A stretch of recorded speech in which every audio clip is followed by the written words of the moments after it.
পাশিংশু ধরাবার জন্য তারানাথ থামল। বাইরে সন্ধে ঘনিয়ে আসছে। মন্টু লেনের একটু ভেতর দিকে তারানাথের বাড়ি।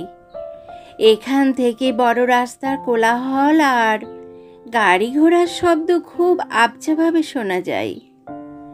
কলকাতার পুরনো গৃহস্থ পাড়ার দিনাবসানের একটা আলাদা মেজাজ আছে। কলকাতার বনেদি বাসিন্দারা সেটা টের পায়। তারানাথের বাড়িতে বসে এই ব্যাপারটা স্পষ্ট উপলব্ধি করতে পারা যায়। তারানাথ বলল, আর একটু চা বলি? কি বলো? কিশোরী বলল, বেশ তো, বলুন। ততক্ষণে আমি বরং গলির মোড় থেকে গরম তেলে ভাজা নিয়ে আসি। তেলে ভাজা আর চা একসঙ্গে না হলে আবার আড্ডা কি? আরে না না, কেন আবার ওসব ঝামেলা?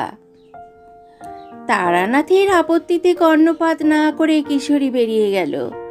একটু বাদে সে ফিরে এলো হাতে বেশ বড় মাপের এক শাল পাতা চাঙাড়ি নিয়ে। কি হে, এত সব কি এনেছো? তারানাথের সামনে চাঙাড়ি নামিয়ে কিশোরী বলল, একেবারে সদ্য ভাজা বেগুনি, ঝাল বড়ার মোচার চপ, কিন্তু আমাদের জন্য রেখে বাকি ভেতরে পাঠিয়ে দিন। চারি চা নিয়ে এলো। আমরা বেগুনিতে কামড় দিয়ে গল্পের আশায় উৎসুকভাবে তারানাথের দিকে তাকালাম। হাত দেখা বা কোষ্ঠী বিচার জানি না, কাজেই তারানাথ কত বড় জ্যোতিষী বোঝবার ক্ষমতা আমাদের নেই। যে গল্প সে আমাদের শোনায় তার সত্যাসত্য বিচারও দুঃসাধ্য। কিন্তু একটা কথা স্বীকার করতেই হবে, গল্প বলে মানুষকে মুগ্ধ করে রাখার ক্ষমতায় তারানাথ অদ্বিতীয়। বাড়ির বাইরে জ্যোতিষী কার্যালয়ের সাইনবোর্ডটা বিবর্ণ হয়ে ঝুলে পড়েছে। পুরনো কয়েকজন বাঁধা খদ্দের ছাড়া আজকাল ভাগ্য গণনায় আগ্রহী নতুন লোক বড় একটা ভিড় করে না। সেদিক দিয়ে বলতে গেলে তারানাথের ব্যবসায় ভয়ানক মন্দা চলছে। তাতে তারানাথের বিশেষ উদ্বিগ্নতা কিছু নেই। আর আমাদের তো ভালোই হয়েছে। একদিন তারানাথ নিজেই বলল, বরাকর নদীর ধারে বালির চড়ায় পোড়া শোল মাছে নৈবেদ্য দিয়ে মধুসুন্দরী দেবীকে অর্ঘ্য দিয়েছিলাম। সে গল্প তোমাদের তো বলেছি।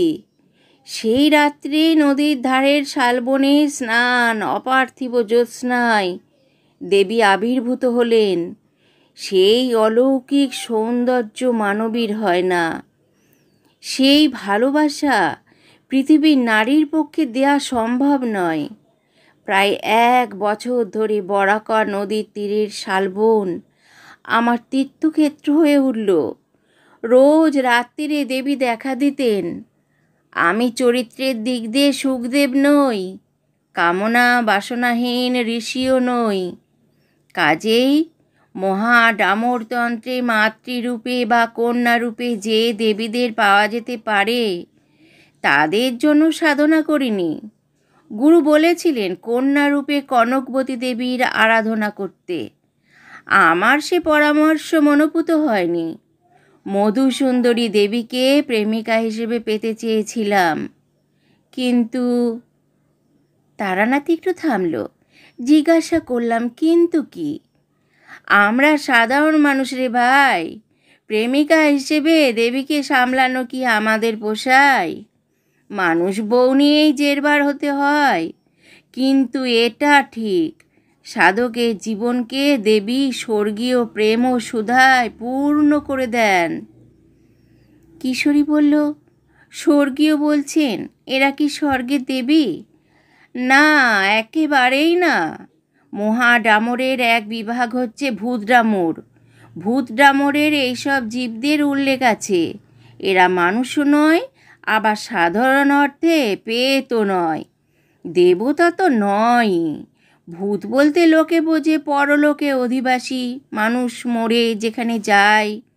ভূতডামরে যাদের উল্লেখ রয়েছে তারা মানুষ এবং তথাকথিত ভূত প্রেতের মাঝামাঝি এক অদ্ভুত জগতের বাসিন্দা। আজন্ম কাল লালিত আমাদের শুভ অশুভের বোধ, মঙ্গলের ধারণা, ন্যায় অন্যায়, পবিত্রতা কিছুই সেখানে খাটে না। আজ যে দেবীর মহিমা নিয়ে আমাকে সেবা ও প্রেমে ধন্য করছে, মন্ত্র ও সাধনায় সামান্য ত্রুটি হলে পিশাচির মতো সে আমাকে ধ্বংস করবে। এদের প্রেমও চরম, প্রতিহিংসাও চরম। বললাম, প্রতিহিংসা কিসের? সাধক তো কোনো অন্যায় করেনি। করেছে বই কি। তোমাকে যদি কেউ তোমার ইচ্ছার বিরুদ্ধে বল প্রয়োগ করে খাটিয়ে নেয়, তাহলে কি তোমার খুব ভালো লাগবে? তেমনি বিপুল ক্ষমতাশালী ডামরিদের তুমি মন্ত্রের বাঁধনে আটকে তোমার ইচ্ছে মতো কাজ করাচ্ছ। এতে কি তারা খুশি হচ্ছে? তা নয়, কিন্তু অসহায়ের মতো তারা তোমার কৃতদাস হয়ে আছে। আত্মরক্ষার পরমে এতটুকু ছিদ্র পেলে তারা তোমাকে নির্মমভাবে হত্যা করবে। আমি নিজে দেখেছি। তারানাথ যেন একটু শিউরে উঠে থেমে গেল। কিশোরী জিজ্ঞেস করল, কি দেখেছেন? অসাবধানী সাধকের মর্মান্তিক পরিণতি। মাথাটা মুচড়ে ছিঁড়ে ফেলেছিল। বিষয়টি মুখরোচক নয়। আগ্রহ হলেও আর কোনো প্রশ্ন করলাম না। তারানাথ বলল, বাড়ির লোক খবর পেয়ে আমাকে গিয়ে ধরে আনে। তখন আমার পাগলের মতো দশা। কত মাস চুল দাড়ি কাটিনি, বড় বড় নখ, শতচ্ছিন্ন জামা কাপড়, গায়ে ময়লা। বাড়ি ফিরে আসবার আগের রাত্রিরে শেষবারের মতো দেবী আমাকে দেখা দিয়েছিলেন। বলেছিলেন, কিছু শক্তি তোমাকে দিলাম, যদি বুঝে ব্যবহার করতে পারো তাহলে জীবনে অন্তত ভাত কাপড়ের অভাব হবে না। আমার সঙ্গে আর দেখা না হওয়াই সম্ভব।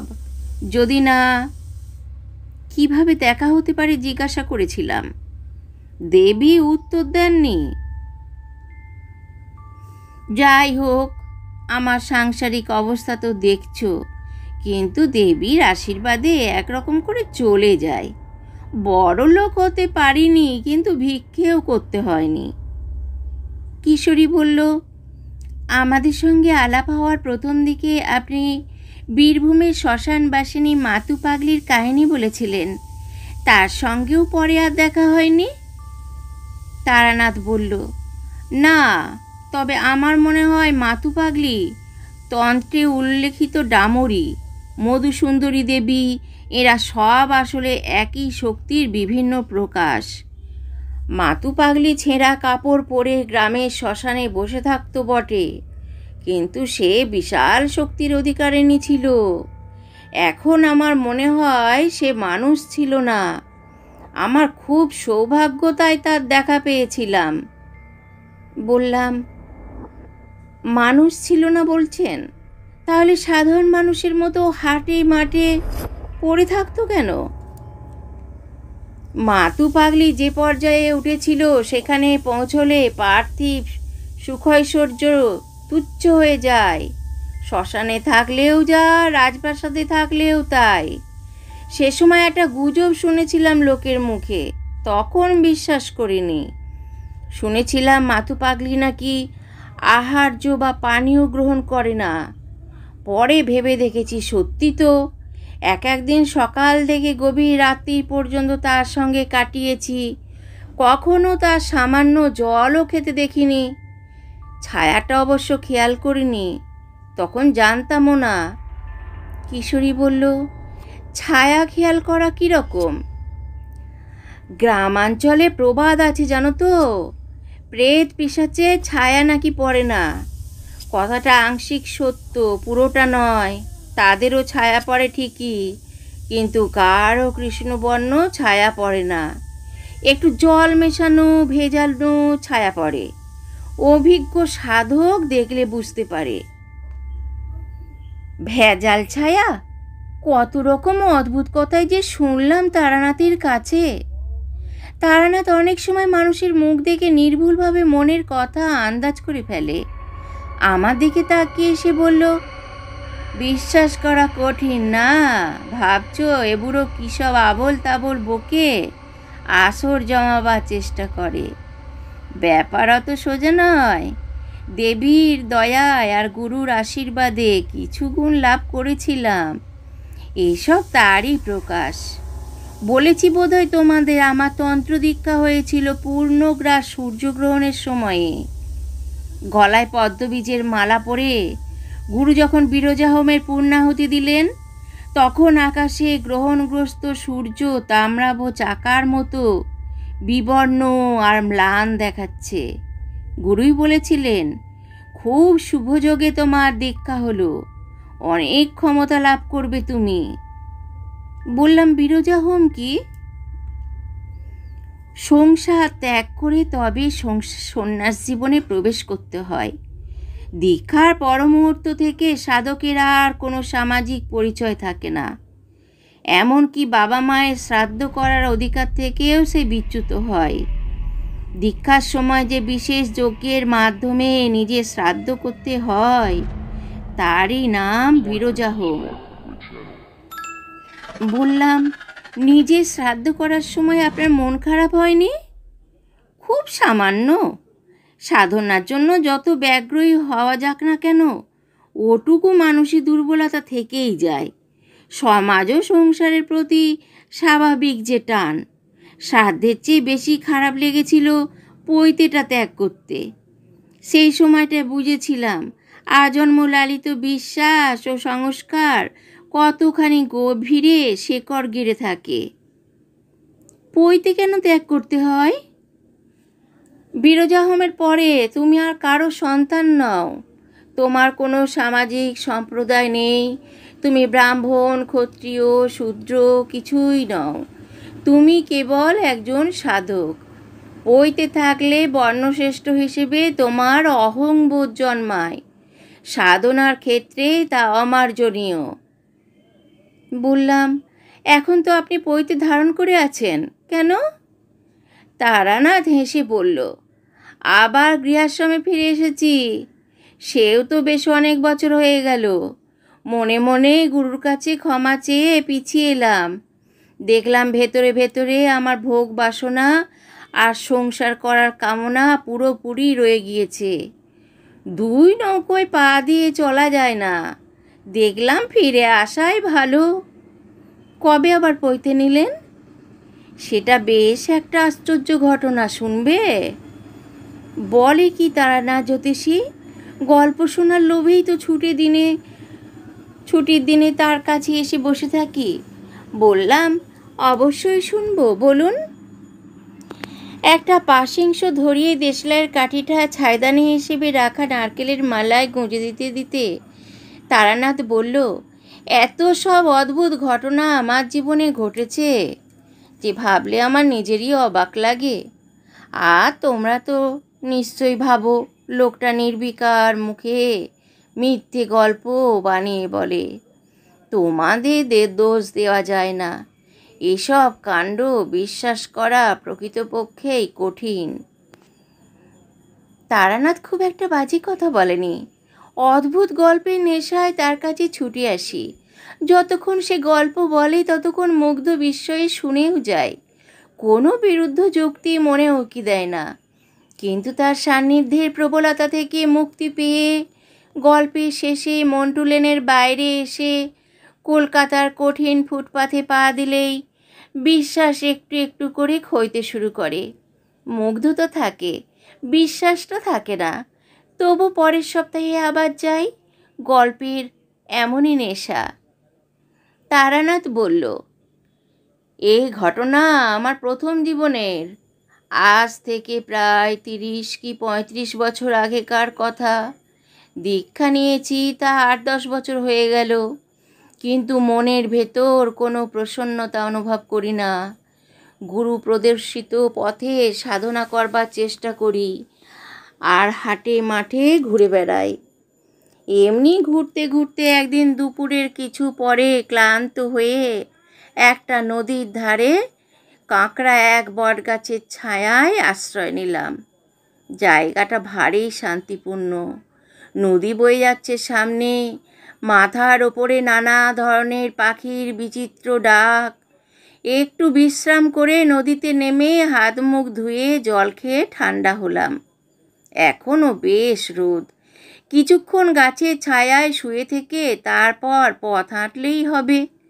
নদী থেকে উঠে এসে গাছের একটা শেকড়ে মাথা দিয়ে আরাম করে শুয়ে পড়লাম। ভবঘুরের জীবনের এই একটা সুন্দর দিক। কোনো দায়িত্ব কিচ্ছু নেই, মুক্ত আনন্দে ঘুরে বেড়াও। ইচ্ছে হলে কোথাও দুদিন থাকো, ইচ্ছে না হলে আবার বেরিয়ে পড়ো পথে। ভারী আনন্দের জীবন, চমৎকার জীবন। বললাম, তাহলে আর সংসারের এই বন্ধনের মধ্যে ফিরলেন কেন? একটু চুপ করে থেকে তারানাথ বলল, আগেই তো বলেছি, সত্যিকারের বড় মাপের সাধক হওয়ার যোগ্যতা আমার ছিল না। জগৎ ব্যাপারে বিশাল মুক্তির মধ্যে চিরতরে নিজেকে যুক্ত করতে গেলে শক্তিশালী ব্যক্তিত্বের অধিকারী হতে হয়। ন্যায়মাত্রা বলহীন লভ্য। তবু বলি, জীবনের ওই কটা বছর বড় আনন্দে, বড় শান্তিতে কাটিয়েছি। ঠান্ডা ছায়ায় শুয়ে ঝিরঝিরে বাতাসে বোধহয় একটু ঘুম এসে গিয়েছিল। চটকা ভেঙে যেতে দেখলাম বেলা গড়িয়ে গিয়েছে, সূর্যাস্ত হতে আর খুব দেরি নেই।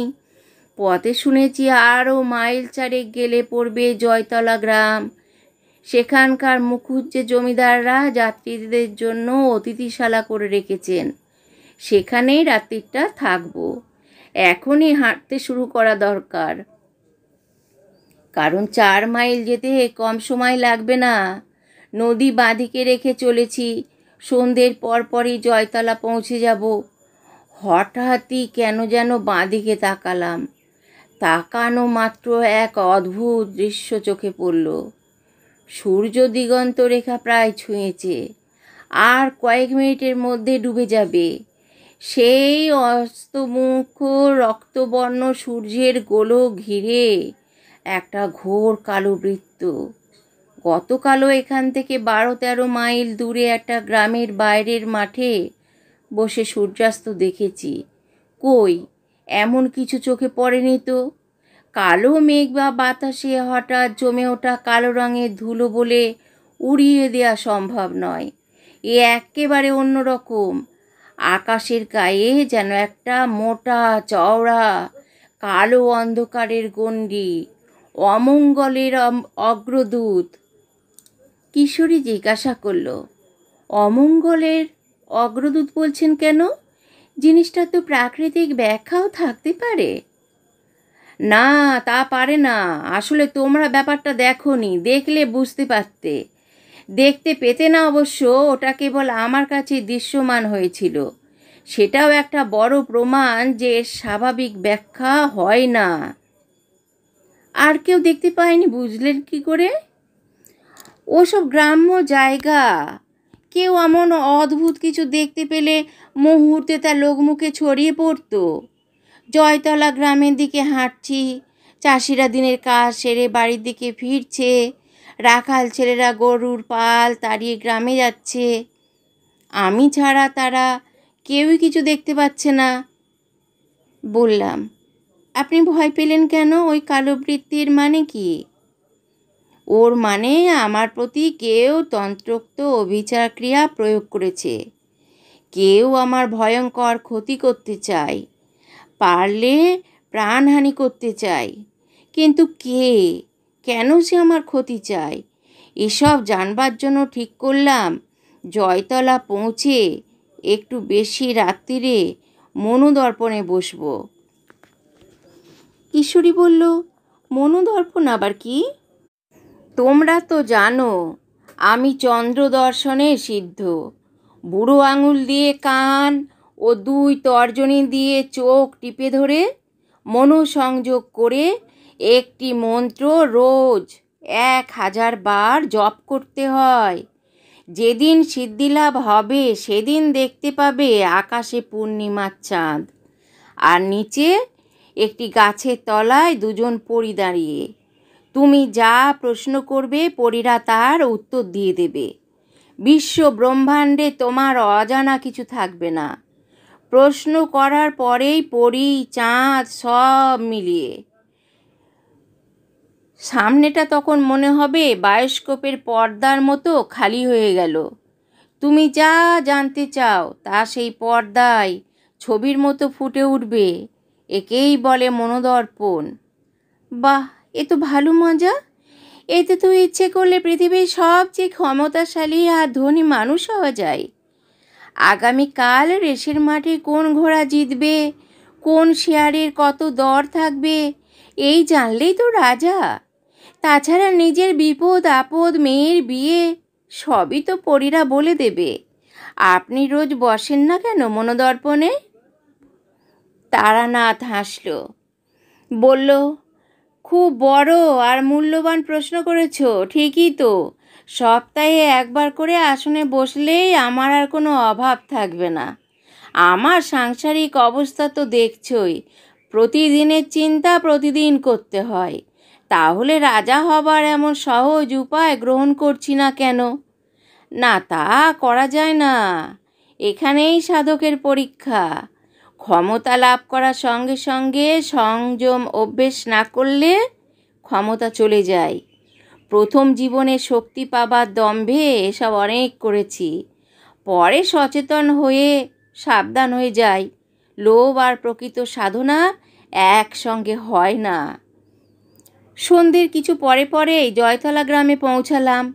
মুখুজ্জেরা কোনো এক সময়ে বর্ধিষ্ণু জমিদার ছিলেন, কিন্তু বর্তমানে তাদের অবস্থা ভালো নয়।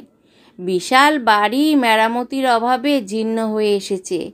কোথাও দেয়ালের পলস্তার খোসা, কোথাও কার্নিশে বটগাছের চারা, কিন্তু সব মিলিয়ে মানুষজনের আচরণে বনেদিয়ানার ছাপ। বাড়িতে দেউড়ির পাশে লম্বা কাছারি ঘর। সন্ধ্যের পর এখন আর সেখানে অন্য কর্মচারী কেউ নেই। কেবল সামনে লণ্ঠন নিয়ে পৌর নায়েবমশাই বসে কি হিসেব দেখছেন। আমি গিয়ে দাঁড়াতে খেরো থেকে মুখ তুলে বললেন, কে, কি চাই? নাম বললাম, রাত্রিটুকু থাকতে চাই তাও জানালাম। নায়েবমশাই বললেন, অতিথিশালায় ভালো ঘর দিয়ে দিচ্ছি, একটা সিঁধে দিচ্ছি, তাতে চাল ডাল আলু ঘি লবণ থাকবে, আর আধসের দুধ। সারা রাত জ্বলবার মতো তেল ভরা লণ্ঠন দেয়া হবে। রঘু, রঘু! একজন কর্মচারী এসে দাঁড়ালো। নায়েবমশাই বললেন, এই একজন অতিথি এসেছেন, একে অতিথিশালায় নিয়ে যাও, পূবের ভালো ঘরটা দেবে। রঘু আমাকে নিয়ে গিয়ে ঘর খুলে দিল। মাঝারি ঘর, একটা ন্যাড়া তক্তপোষ আছে, তাতে বিছানাপত্র কিছু পাতা নেই।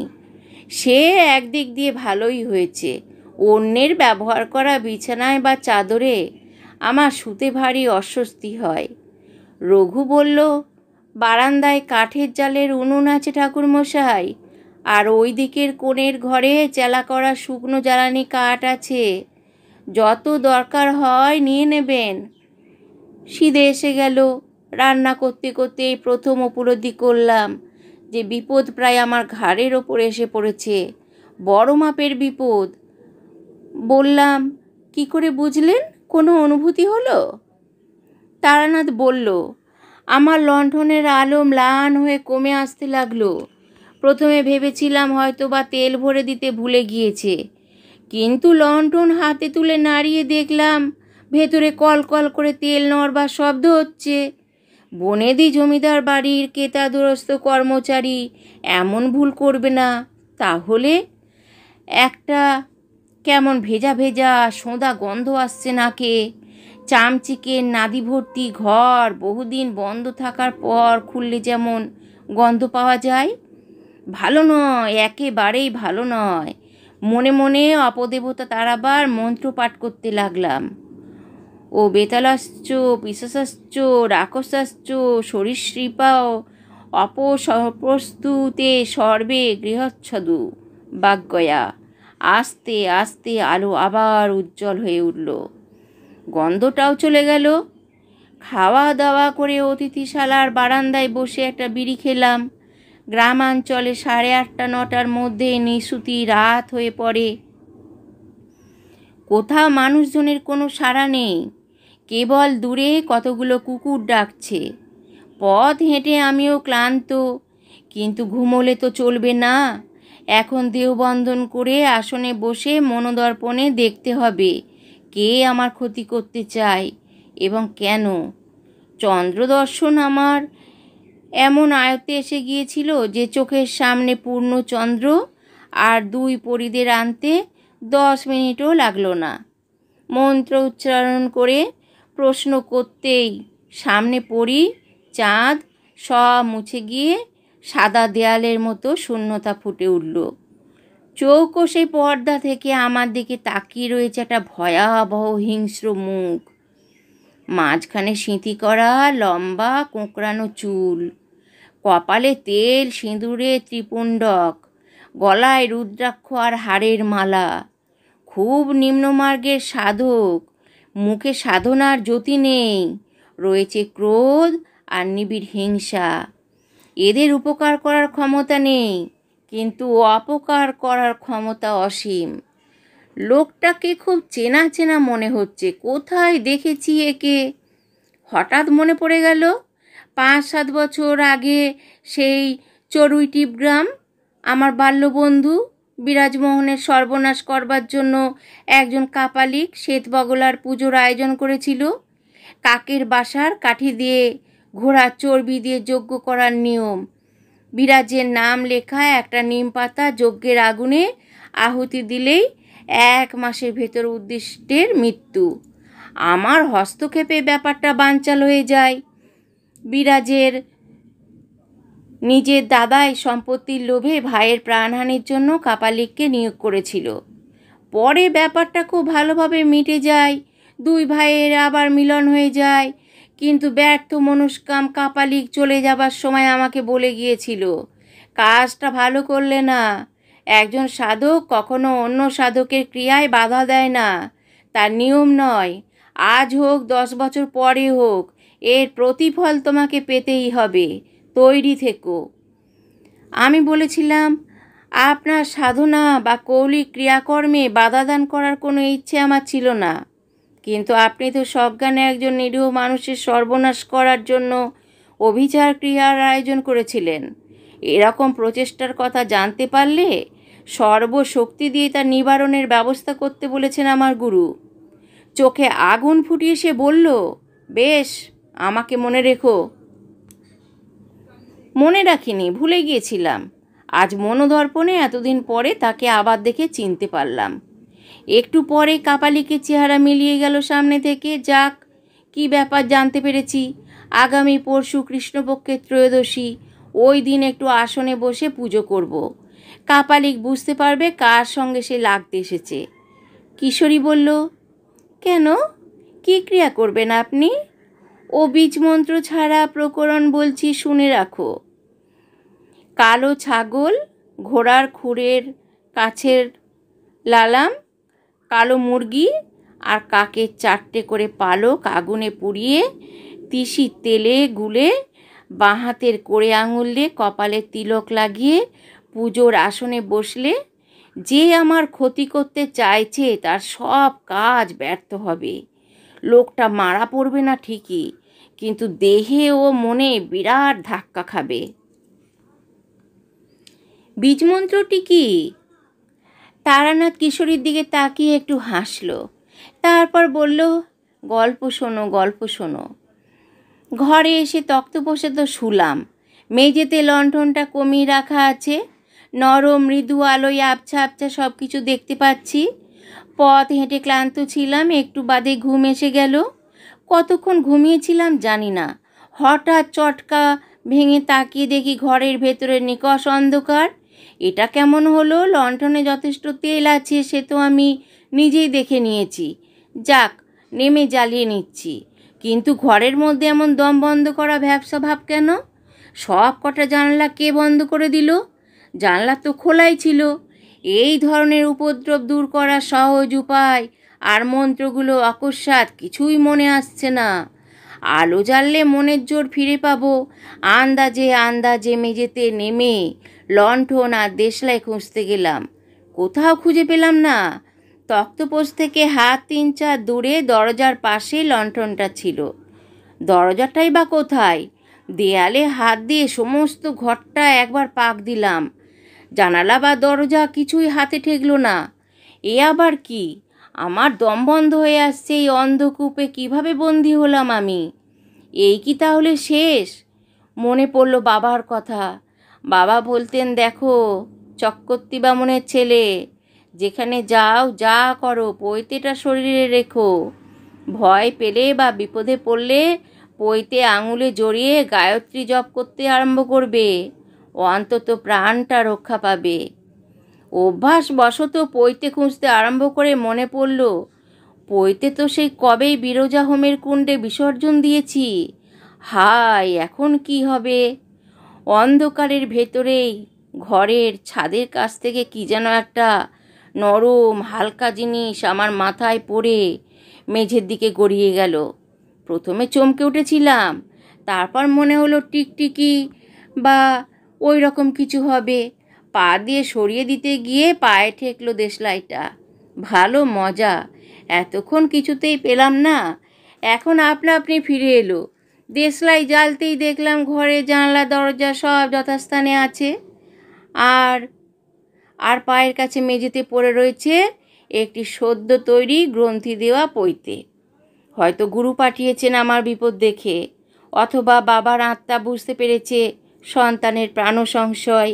তাই যাই হোক, তৎক্ষণাৎ আমার পৈতেটা ধারণ করে গায়ত্রী জপ করতে শুরু করলাম। অবাক হয়ে দেখলাম জানলা দুটোই খোলা ছিল। এখন তা দিয়ে স্নিগ্ধ শীতল বাতাস আসছে। ঘরের ভ্যাপসা আর দমবন্ধ ভাবটা আর নেই।